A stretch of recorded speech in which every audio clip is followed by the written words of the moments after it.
Bonjour à toutes et à tous. On arrive enfin à la résolution des équations du second degré. On va commencer par un premier exemple. Voici une équation du second degré très classique. Pour la résoudre, on va commencer par bricoler. On a vu dans les précédentes vidéos comment on passe de la forme développée à la forme canonique. Et c'est cette forme canonique qui va nous permettre d'avancer pour résoudre l'équation. Regardez. On va commencer par additionner 32 des deux côtés de l'égalité, puis on divise par 2.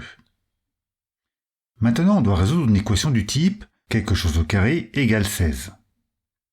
Cette équation a deux solutions, qui sont la racine carrée de 16 et moins racine de 16, soit donc 4 et moins 4. Donc, nous, on doit résoudre x-3 égale 4 et x-3 égale moins 4.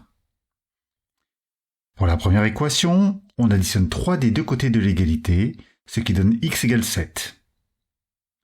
Et on fait la même chose pour la deuxième, ce qui fait x égale moins 1. Et on a les deux solutions de cette équation qui sont donc moins 1 et 7. Et bien voilà, on a enfin résolu l'équation du second degré. Seul petit problème, c'est long et un peu compliqué, notamment à cause de la mise sous forme canonique. Et que diriez-vous d'une autre méthode plus simple et plus rapide ? C'est ce que je vous propose ici. Mais avant de pouvoir appliquer cette méthode simple et rapide, il va d'abord falloir la prouver en passant encore une fois par un morceau un peu ardu. On part donc d'un polynôme du second degré sous sa forme développée. On a vu précédemment comment le passer sous sa forme canonique, et n'hésitez pas à revoir la vidéo correspondant si besoin. Ensuite, pour se simplifier beaucoup la suite des calculs et des explications, à la place de b carré moins 4ac, on va écrire la lettre grecque delta. On a choisi cette lettre car elle correspond à la lettre D en français, et que ce b carré moins 4ac sera ce qu'on appellera plus tard le discriminant. Et donc, si on met delta dans la forme canonique, on obtient ceci. On va faire comme dans le premier exemple pour résoudre cette équation. On commence par additionner delta sur 4a des deux côtés de l'égalité, puis on divise par a. Regardez bien, en divisant par a, on a un carré qui est apparu. Maintenant, on a un carré à gauche et un nombre à droite. On doit donc résoudre une équation du type x au carré égale a. Je vous rappelle qu'il y a 3 possibilités. Si a est un nombre négatif, alors il n'y a pas de solution, car un carré ne peut pas être négatif. Dans le cas particulier où a égale 0, alors il n'y a qu'une seule solution, qui est 0. Et si a est positif, alors il y a deux solutions qui sont racine de a et moins racine de a. Or maintenant, si on regarde le membre de droite de notre égalité, le signe de delta sur 4a au carré ne dépend que du signe de delta. Comment on le sait ? C'est parce que 4a au carré est forcément positif. Donc, si le discriminant delta est négatif, le membre de droite est négatif, on a alors un carré égal à quelque chose de négatif. C'est impossible, donc il n'y a pas de solution. Ensuite, si delta égale 0, ça veut dire qu'on a x plus b sur 2a au carré qui vaut 0. Donc x plus b sur 2a vaut 0. Et la solution de l'équation est moins b sur 2a. On en arrive au dernier cas, celui où le discriminant est positif.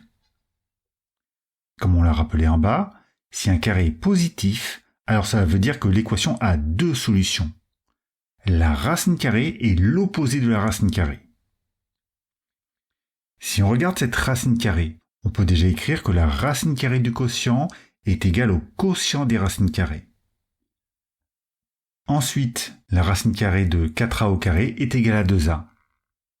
En effet, la racine carrée de 4 est égale à 2, et si a est positif, la racine de a au carré vaut a. Et si a est négatif, ça vaut moins a, ce qui donne bien ces deux écritures. Ce qu'on veut maintenant, c'est résoudre ces deux équations. Il faut donc supprimer le plus b sur 2a en soustrayant b sur 2a des deux côtés de l'égalité.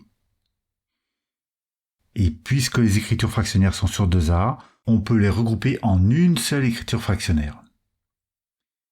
Et voilà, on tient enfin notre méthode de résolution des équations du second degré. On va mettre tout ça en forme bien proprement.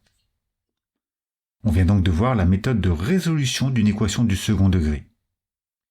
Alors attention, pour avoir une équation du second degré, il faut qu'il y ait un terme du second degré, c'est-à-dire qu'il faut que A soit différent de 0. Il faut calculer le discriminant, qu'on appelle delta, et qui est égal à b carré moins 4ac. À partir de ce résultat, 3 cas sont possibles. Si le discriminant est négatif, l'équation n'a pas de solution. La pauvre. Si le discriminant est nul, l'équation a une unique solution égale à moins b sur 2a. Et enfin, si le discriminant est positif, l'équation a 2 solutions. Moins b moins racine de delta sur 2a et moins b plus racine de delta sur 2a. À noter que, très souvent, on appelle x0 la solution dans le cas où le discriminant est égal à 0, et x1 et x2 les solutions dans le cas où le discriminant est positif. Allez, pour finir, on regarde un exemple d'application. J'ai repris le même polynôme que celui du début de la vidéo, ça nous permettra de comparer. On commence par calculer delta. Il faut faire b carré moins 4 fois a fois c. Le b vaut moins 12, donc on a moins 12 au carré.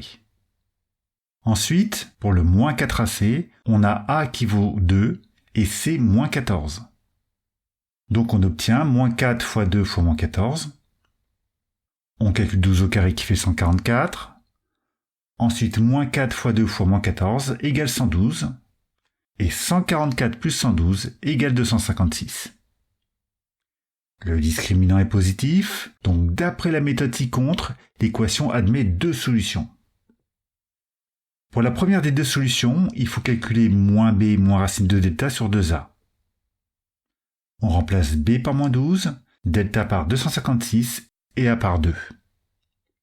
La racine carrée de 256 est égale à 16, et au final, 12 moins 16 sur 4 est égal à moins 1. Le calcul de la deuxième solution est le même à un signe près. Je vous laisse mettre sur pause pour le détailler, et au final, on trouve x2 égale 7. Les 2 solutions sont donc moins 1 et 7. Et pour conclure, voilà comment on peut rédiger quand on maîtrise bien cette méthode de résolution. Et quand on compare avec ce qu'on avait réussi à faire en début de vidéo, je pense que vous commencez à comprendre l'intérêt de cette méthode qu'il va bien falloir apprendre. Rendez-vous dans la prochaine vidéo pour des exercices d'entraînement.